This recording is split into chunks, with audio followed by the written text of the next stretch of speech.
하나님 말씀 봉독하겠습니다. 창세기 26장 12절에서 22절까지입니다.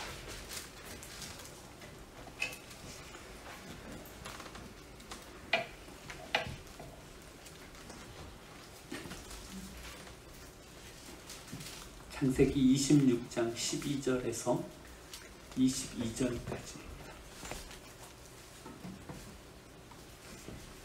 하나님의 말씀입니다. 이삭이 그 땅에서 농사하여 그 해에 100배나 얻었고 여호와께서 복을 주심으로 그 사람이 창대하고 왕성하여 마침내 거부가 되어 양과 소가 떼를 이루고 종이 심이 많음으로 블레셋 사람이 그를 시기하여 그 아버지 아브라함의 때에 그 아버지의 종들이 판 모든 우물을 막고 흙으로 메웠더라. 아비멜렉이 이삭에게 이르되 내가 우리보다 크게 강성한즉 우리를 떠나라. 이삭이 그곳을 떠나 그랄 골짜기에 장막을 치고 거기 거류하며 그 아버지 아브라함 때에 팠던 우물을 다시 팠으니 이는 아브라함이 죽은 후에 블레셋 사람이 그 우물들을 메웠습니다. 이삭이 그 우물들의 이름을 그의 아버지가 부르던 이름으로 불렀더라.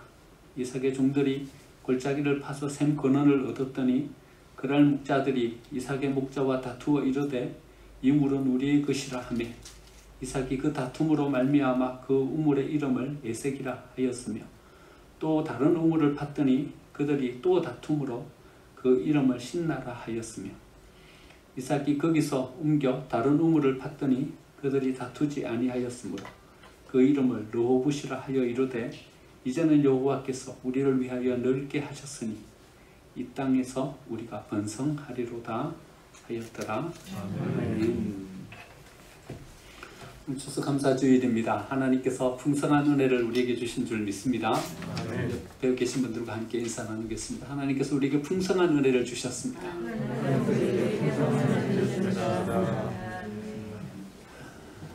코로나가 아직 가시질 않았고요. 또 우리에게는 아직도 여러 가지 어려움이 우리 앞에 놓여져 있지만 그래도 우리가 감사할 수 있는 것은 하나님께서 우리를 지켜주고 계신다 믿기 때문이고 또 하나님께서 우리의 앞길을 우리가 실망치 않게 인도해 주실 것이다. 하나님을 신뢰하기 때문에 우리는 하나님께 감사할 수 있게 되는 줄 믿습니다. 어느 때보다도 어려운 시기에 우리가 감사절을 맞이하고 있는 것 같습니다. 하지만 우리가 하나님께 더 감사하면서 나아가려면 어떻게 해야 하는가? 억지로 짜내가지고 감사주일이 되니까 야, 뭔 감사할 것이 있나 찾아가지고 금방 보니까 감사할 것이 금방 눈에 안 띄어요. 그래가지고 또 뒤지고 또 뒤져가지고 그래야 겨우 찾을 수 있는 그런 감사 말고 하나님 앞에 감격으로 가슴 뜨거움으로 정말 하나님께 감사하면서 나아갈 수 있는 이런 삶이 되려면 어떻게 해야 하는가? 오늘 본문 이삭의 삶을 통해서 우리가 한번 찾아보려고 합니다. 첫 번째는요, 기도하면 감사하게 된다는 것입니다. 12절 말씀 보니까 이삭이 그 땅에서 농사하여 그 해에 100배나 얻었고 여호와께서 복을 주심으로 그 사람이 장대하고 왕성하여 마침내 거부가 되었다.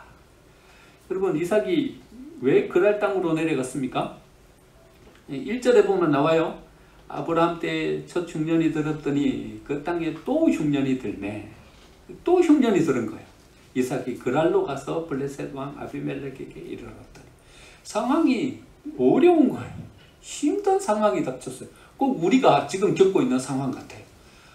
코로나 때문에 우리가 아무것도 할 수가 없는. 꼭 이삭이 그 땅에 기근이 와가지고 먹고 살 길이 막막한 아무것도 할 수 없는 그 땅에서 도저히 살 수가 없어가지고 이주할 수밖에 없는 그 상황 가운데요. 하나님께서 얼마나 복을 주셨는지 그 해에 100배나 얻었고 여호와께서 복을 주심으로 그 사람이 창대하고 왕성하여 마침내 거부가 되었다. 여러분, 흉년이 들 때에 거부가 되었다. 그건 당연한 거죠. 모든 일들이 다 잘 될 때 그도 왕성하여졌다. 그건 당연한 거죠.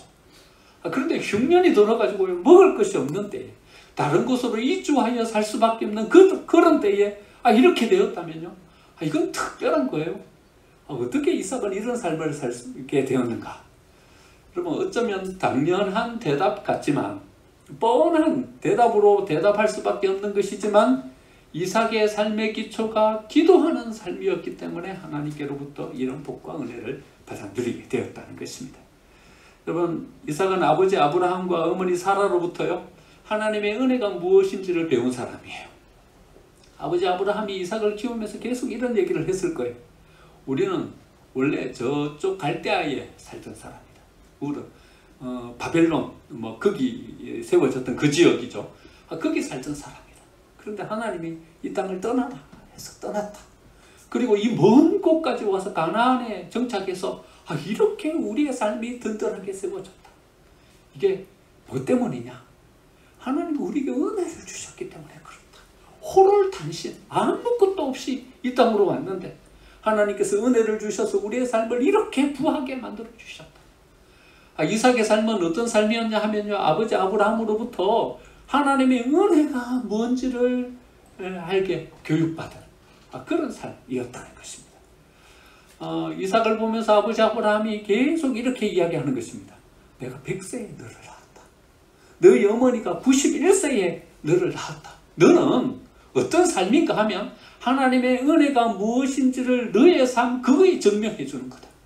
하나님께 기도하면 어떻게 되는지, 하나님께서 어떤 응답으로 우리에게 복을 주시고 응답을 주시는지 그것을 나타내는 거, 그게 바로 너의 삶이다. 네가 바로 그 증거. 아버지 아브라함으로부터 사라로부터 계속 이야기를 듣는 거예요. 그러니까요, 이삭은 어떤 삶을 살게 되냐 하면요, 하나님의 은혜가 뭔지를 아는 삶을 살게 되었다는 거예요. 여러분, 하나님의 은혜가 뭔지를 알면 우리는 뭘 하게 됩니까? 하나님의 은혜가 뭔지를 알면요, 우리는 기도를 하게 되는 거예요. 여러분, 하나님의 은혜가 뭔지를 알잖아요. 그럼 여기서 구하는 기도를 하게 되는 거예요. 하나님, 우리에게 은혜 주세요. 기도하게 되는 거예요. 기도가 뭐예요? 하나님의 은혜를 구하는 게 기도 있잖아요. 은혜가 뭔지를 아니까는요. 하나님의 은혜가 임하면 우리의 삶이 어떻게 세워지는지를 아니까는요. 하나님께 나아가서 기도하게 되는 것입니다. 여러분, 하지 않는 사람은 어떤 사람입니까? 은혜가 뭔지 감도 없는 사람이에요. 그러니까 기도를 안 하는 거예요. 은혜가 뭐예요? 한 번도 체험해 본 적이 없는 거예요. 은혜가 뭐예요? 은혜가 임하면 우리의 삶이 어떻게 세워지는 거예요? 감이 없는 거예요. 그러니까 기도를 못 하는 거예요. 그런데 은혜가 뭔지를 알면요, 그 사람은 반드시 기도하게 되어 있습니다. 여러분, 이삭의 아내 리브가가요, 이삭을 맨 처음 봤을 때 이삭은 어떤 모습이었어요? 기도하는 모습을 보게 되는 거예요. 이삭은 기도하는 사람이었어요. 아버지 아브라함이요, 그쪽 가나안에서 며느리를 구하기가 싫었어요. 왜냐하면 가나안에서 살아가던 사람들의 삶이 자기가 보기에 영 기대에 못 미치는 삶을 살아가는 거예요. 우상을 섬기고요, 천박한 타락된 그런 삶을 살아가는 거예요. 그래서 종을 보내가지고 자기 고향으로 보내서 거기서 며느리감을 구해가지고 오라고 하는 거예요. 여러분, 가장 설레이고 가장 기다렸던 사람이 누구겠습니까?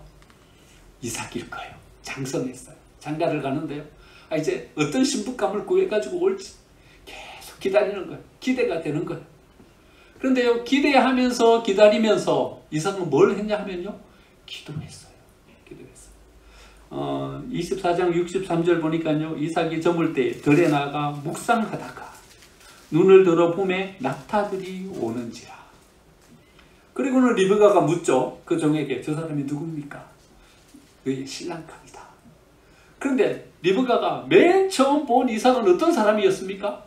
기도하는 사람이었던 거예요. 이삭이 하나님으로부터 어떻게 이렇게 큰 은혜와 복을 누리게 되었는가? 이삭의 삶의 기초, 그 기초가 기도 위에 세워진 거예요. 아브라함이 기도하면서 이삭을 세웠고요, 아브라함이 기도하면서 자기의 삶을 세워가는 것을 보면서 이삭도 기도하면서 자기의 삶을 세웠고요. 그 기초가 뭔가 하면요, 기도인 거예요. 기도 위에 세워진 삶인 거예요. 그러니까요, 그가 이 복을 누리는 삶으로 세워지게 되는 것입니다.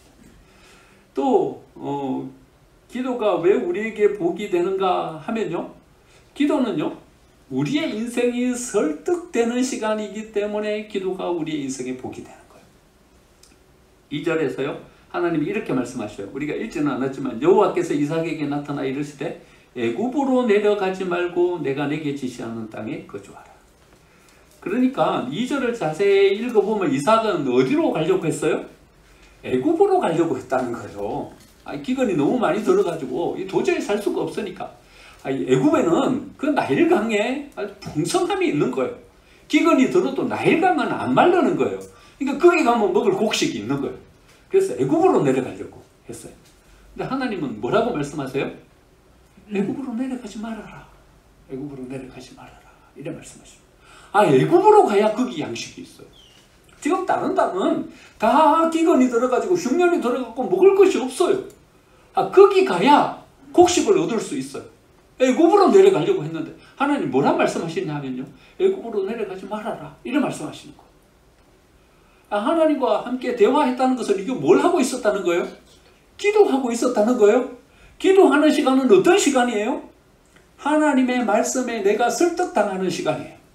하나님의 그 뜻에 설득당했어요. 그래가지고 그 뜻을 바꾸었어요. 애굽으로 내려가지 않고 그 땅 그 아래 머물러서 살아가게 되는 것입니다. 기도는 뭔가 하면요, 하나님께 설득당하는 시간이에요. 그리고서는 이삭의 삶을 이렇게 살펴보면요, 이삭은 항상 하나님의 말씀에 설득당하는 삶이었어요. 모리아산으로 아버지 아브라함이 자기를 데리고 가는 거예요.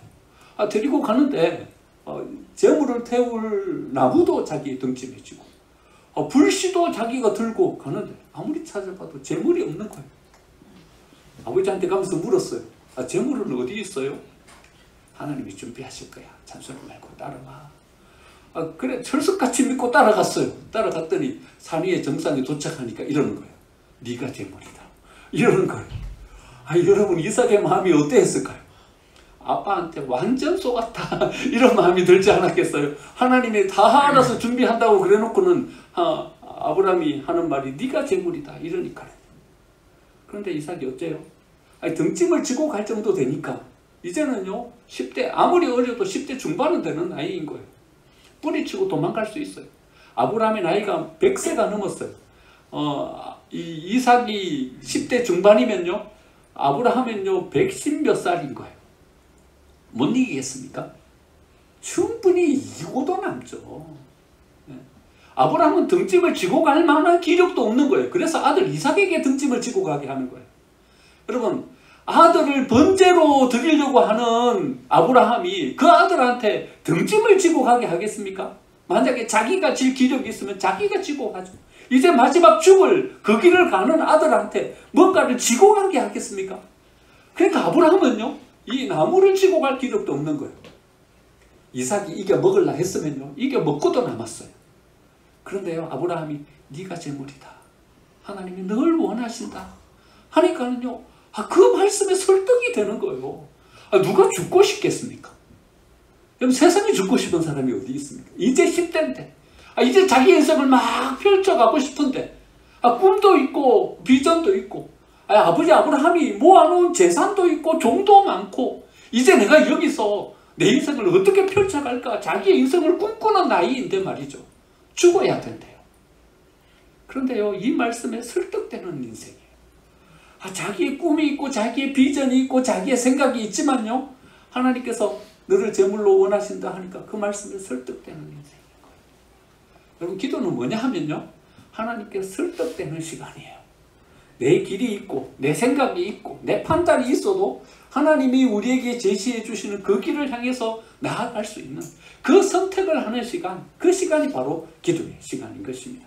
그리고 그 길을 향해서 설득되어서 나아갔더니요 이삭의 삶이 복된 삶이 되는 거예요. 흉년의 때에 100배나 거두었고 왕성하여 마침내 거부가 되는 이런 삶을 살게 되는 거예요. 어째 그래 됐는가? 하나님의 말씀에 설득되는 삶을 살았더니 그 삶을 향해서 나아가게 되는 것입니다. 기도는요 또한 삶의 방향을 정해주는 것입니다. 애굽으로 내려가지 말고 내가 내게 지시하는 땅에 거주하라. 이 무슨 말씀입니까? 삶의 방향을 정해주는 거죠. 기도하면요 하나님께서 우리에게 뭘 주시냐 하면요 우리가 어느 방향으로 나아가야 할지 삶의 방향을 정해주는 거예요. 11월 한 달 동안 우리가 시선이라는 찬양을 계속 찬양하고 있는데 결단 찬송으로요 내게로 눈을 들어 하나님을 바라볼 때 뭡니까? 우리의 시선을 옮기는 거예요. 우리의 삶의 방향을 정하는 거예요. 우리가 시선을 하나님께로 옮기게 되면요, 살아계신 하나님의 역사를 바라보게 되고요, 우리는 꿈꾸게 되는 것입니다.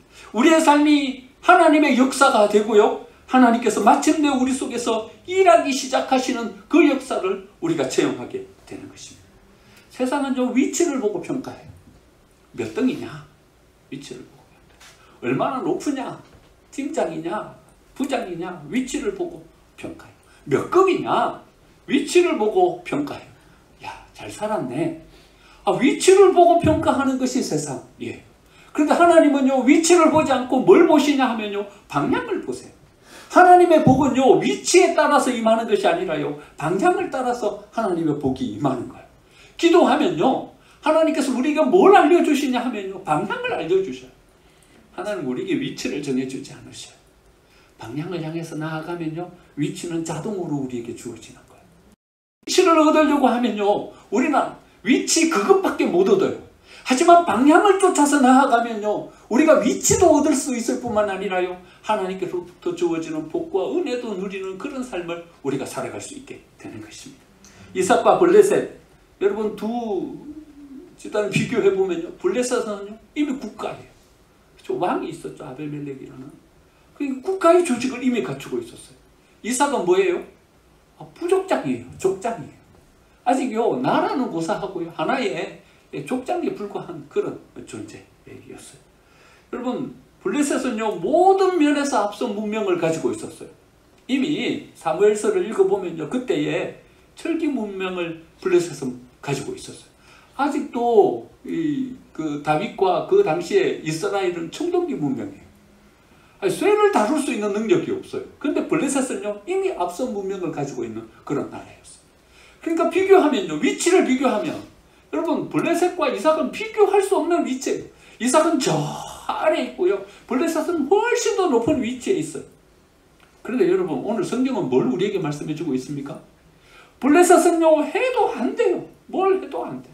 물을 파도, 아무리 파도 물을 얻을 수가 없고요, 농사를 열심히 지었는데도 수확이 별로 없고요. 그런데 이삭은요, 여러분, 뭘 하면 되는 거예요.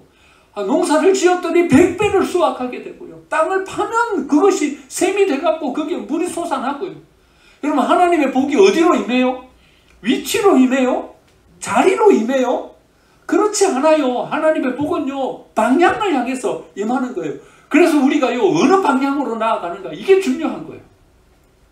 하나님과 비록 우리가 멀리 떨어져 있어도요, 여러분, 방향이 하나님을 향해서 나아가면요, 우리는 결국 하나님과 점점 더 가까운 사람으로 자리매김을 하게 되는 것입니다.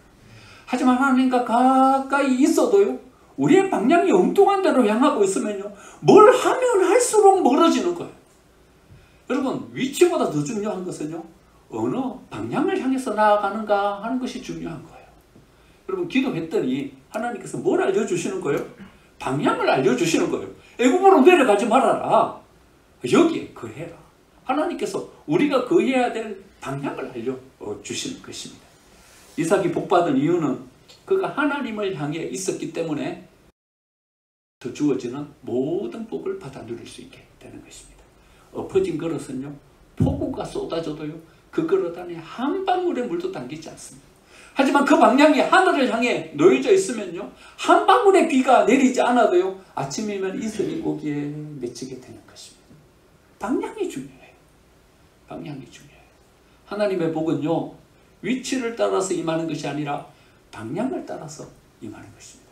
여러분 꼭 기억하시기 바랍니다. 말씀을 한번 적용해 보겠습니다. 여러분, 기도하면 감사하게 된다는 이삭의 삶이 우리에게 주는 진리는 무엇입니까? 기도는요, 우리의 삶의 기초라는 거예요. 기도는요, 하나님께 설득되는 시간이라는 거예요. 기도는요, 우리의 삶의 방향을 정해주는 시간이라는 거예요. 그래서요, 기도하면 우리는 일반적인 제네럴한 그런 삶에서 벗어나서 특별한 사건과 경험을 하게 되는 삶을 우리가 살아가게 된다는 거예요. 여러분, 감사절을 맞이했지만 오늘 뭘 감사해야 되나, 여러분 고민스럽지 않으세요? 감사하라고 하니까 감사는 해야겠는데 뭘 감사해야 되나 한참을 생각해야 여러분 겨우 감사할 거리들을 찾을 수 있지 않습니까? 그런 감사 말고요.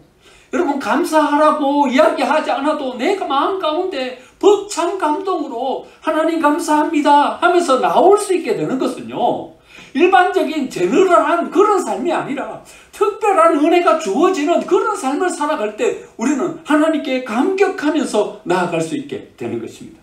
무엇으로 이런 삶을 살아갈 수 있게 되는 것인가? 기도하면 이런 삶을 살아갈 수 있게 되는 것입니다. 여러분, 기도함으로 우리의 인생의 기초를 세워야 합니다. 기도함으로 하나님께 설득되는 삶을 우리가 살아가야 합니다. 여러분, 하나님 앞에 한번 설득당해 보신 적이 있으십니까? 여러분, 하나님께 설득되어서 여러분들의 삶을 세워보신 적이 있으십니까? 여러분들의 기도는 하나님을 막 설득하려고 하는 기도가 대부분이지 않습니까? 여러분, 우리의 기도를 한번 잘 살펴보십시오. 어떻게 해서든 하나님을 설득해가지고 내가 얻고 싶은 것을 얻으려고 하는 기도가 대부분이에요. 하지만요, 하나님 앞에서 여러분 설득 당해보세요. 그러면요, 우리의 삶이 새롭게 세워지게 되는 것입니다. 여러분, 우리가 이미 방향을 정해놓고 하나님이 이 방향을 지지해 주세요. 하나님의 관심을 계속 끌어당기려고만 하고 있지 않습니까? 나는 애굽으로 반드시 내려가야 합니다. 애굽으로 내려갈 길을 열어주십시오. 이렇게만 고집하고 있지는 않으십니까? 오히려 하나님께서 내게 허락해 주신 그 삶의 방향을 향해서 여러분 설득되어서 그 방향을 향해서 한번 나아가 보신 적이 있으십니까? 우리의 삶이 이런 삶을 살아갈 때 비로소 우리의 삶의 기초가 든든하게 세워지는 것입니다.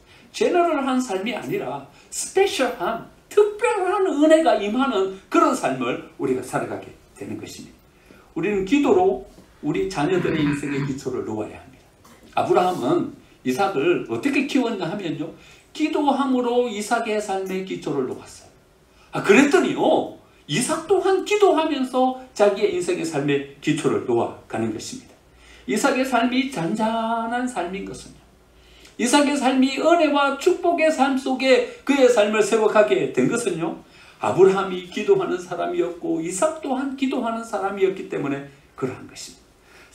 사무엘에게는요, 기도하는 어머니 한나가 있었어요. 여러분, 어거스틴에게는요, 기도하는 어머니 모니카가 있었어요.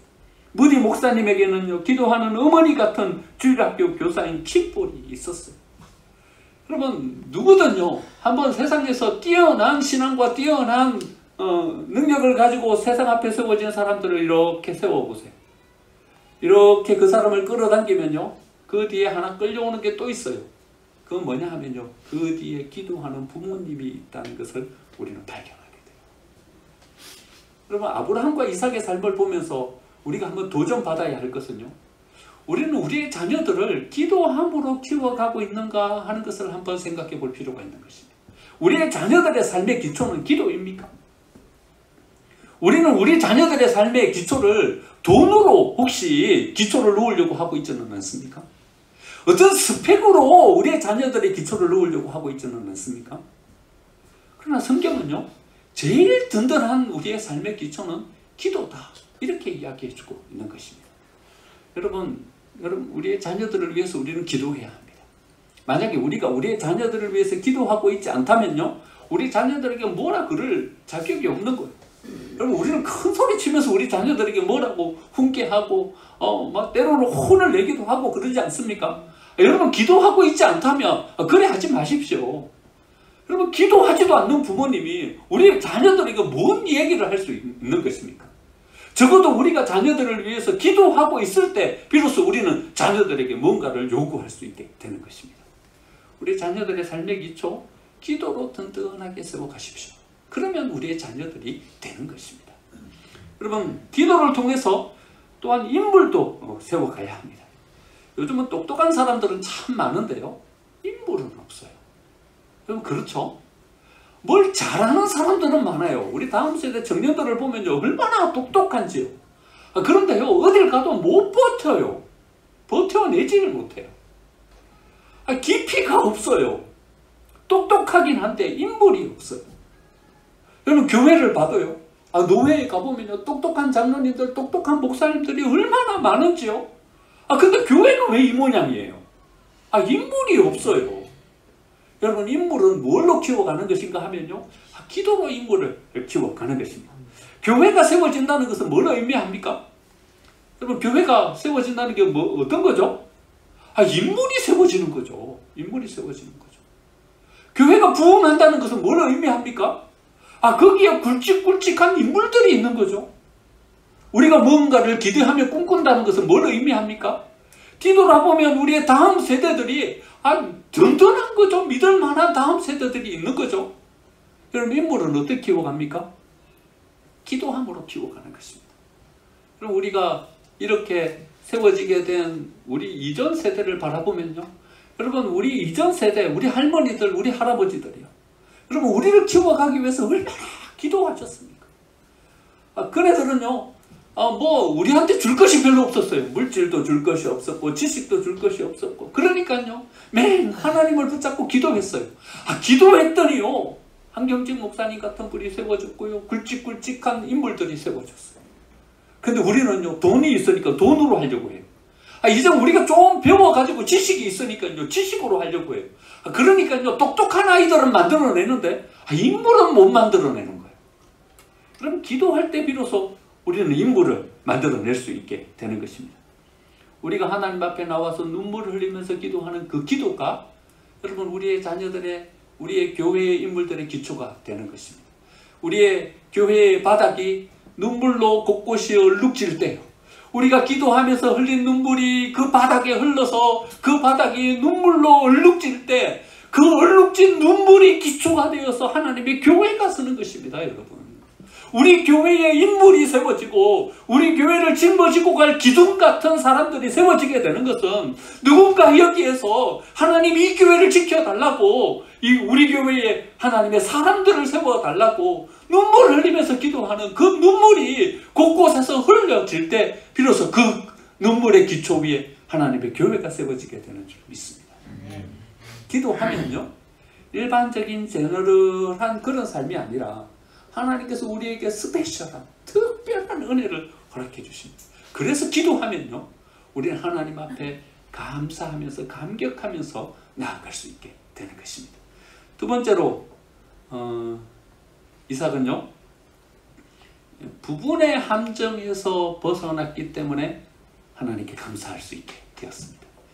오늘 이제 설교의 제목입니다. 여러분, 이삭은 하나님 앞에 엄청난 큰 은혜를 받았죠. 흉년의 때에 100배나 결실하고 창대하여 왕성하여 마침내 거부가 되었다. 창대했다. 히브리어로 가돌입니다. 왕성했다. 이것도 히브리어로 가돌입니다. 거부가 되었다. 이것도 히브리어로 가돌. 크게 되었다. 가돌이라는 단어를 쓰고 있습니다. 그런데 이 가돌이라는 단어가 이제 하나하나의 의미로 다 다르게 이렇게 쓰여졌죠. 결실해서 가돌, 창대하게 되었다. 주변 모든 사람들에게 가돌, 큰 영향력을 끼치는 사람으로 서게 되었다. 물질적으로 가돌, 큰 복을 받게 되었다. 이삭의 삶을 보면요, 참 큰 은혜와 복을 받아 누렸어요. 잔잔한, 하지만 그 위에 촉촉하게 내려지는 하나님의 복과 은혜를 누렸어요. 저는 우리 교회 성도님들이 이런 은혜와 복 가운데 세워지기를 간절히 기원드립니다.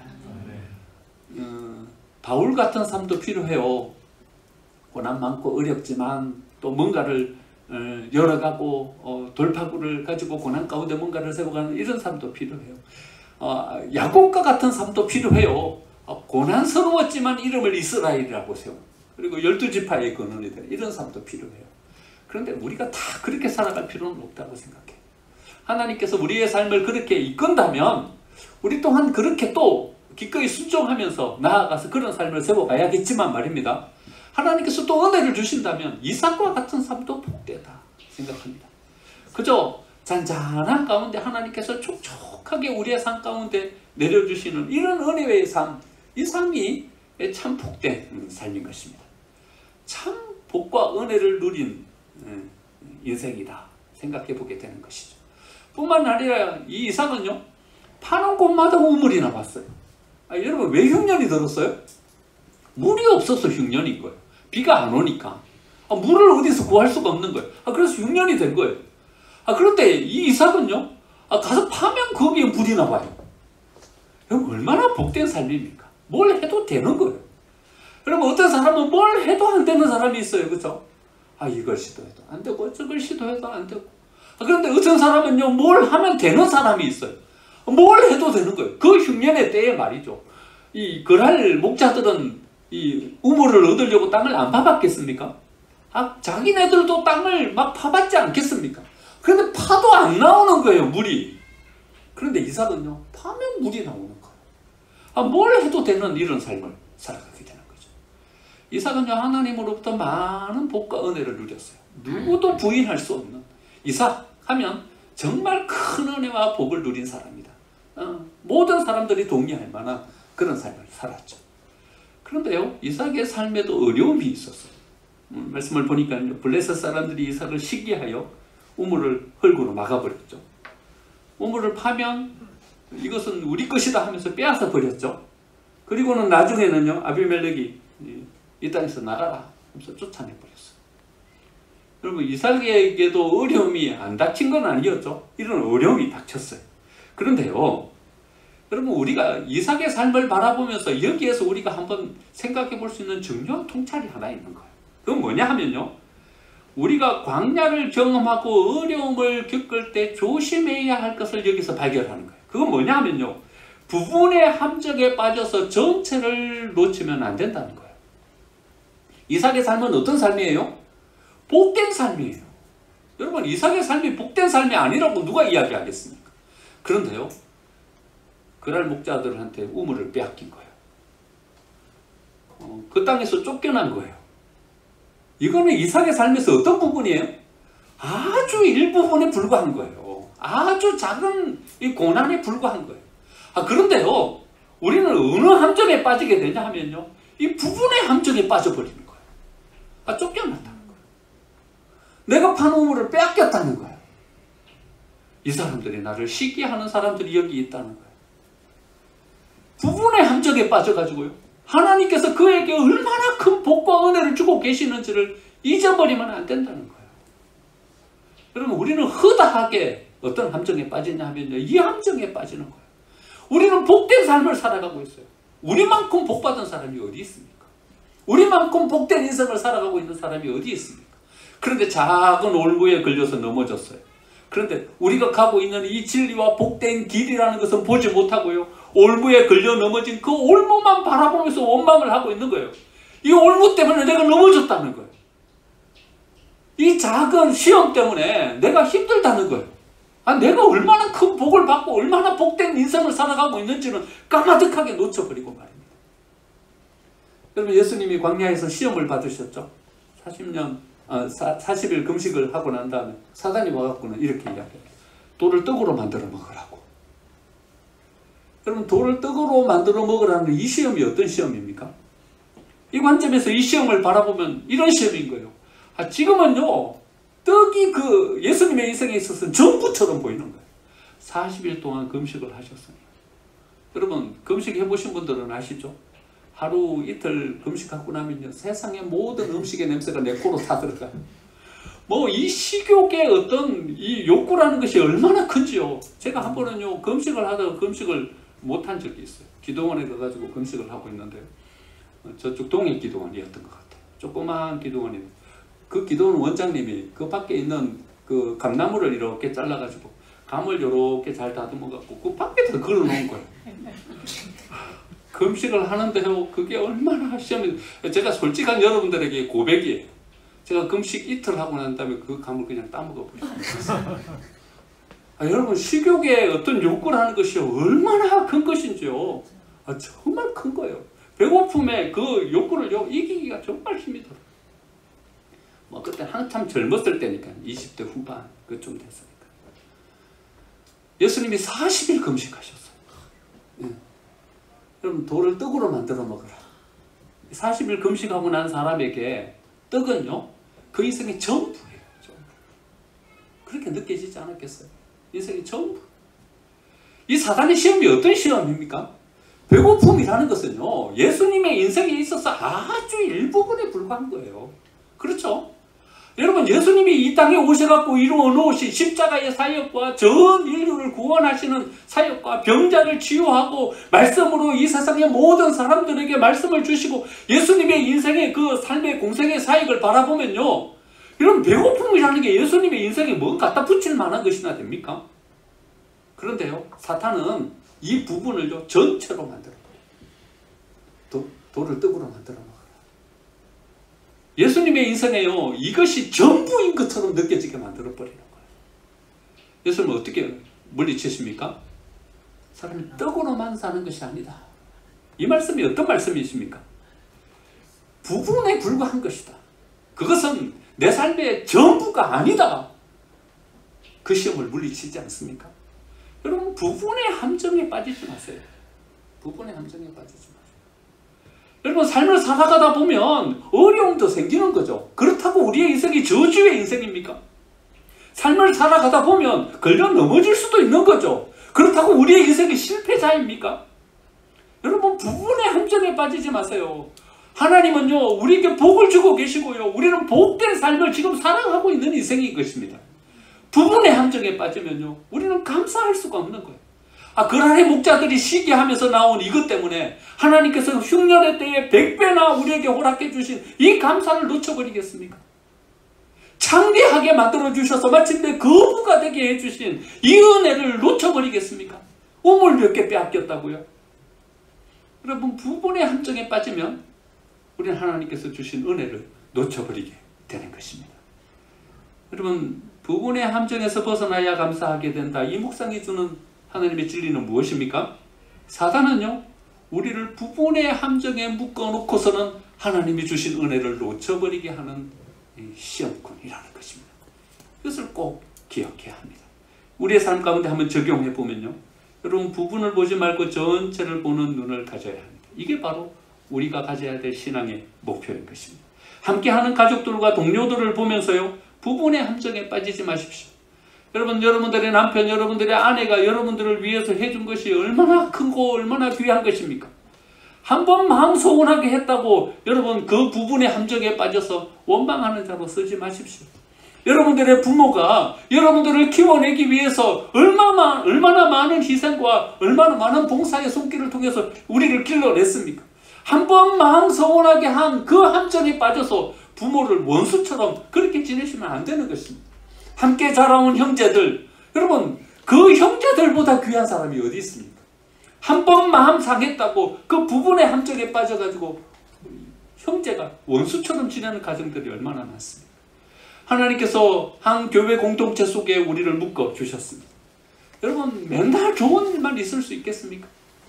살아가다 보면 서운한 일도 생기는 것이고요, 살아가다 보면 맞서서 대립될 일도 생기는 것이죠.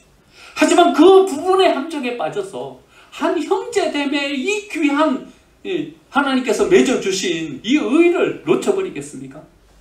그럼 부분의 함정에 빠져서 귀한 것을 놓치지 마시기 바랍니다. 우리가 감사할 수 있게 되는 것은요, 하나님이 우리에게 주신 전체를 바라보는 안목을 가질 때 비로소 우리는 감사할 수 있게 되는 것입니다. 저는 야구를 참 좋아합니다. 전 기아 타이거즈 감독이죠. 김응용 감독이요, 이런 말을 했어요. 투수는 선동열이 최고다. 동의하시죠? 타자는 이승엽이 최고다. 그런데 야구는 이종범이 제일 잘한다. 이런 이야기를 했어요. 저도 이종범을 참 좋아해요. 이종범 팬이에요.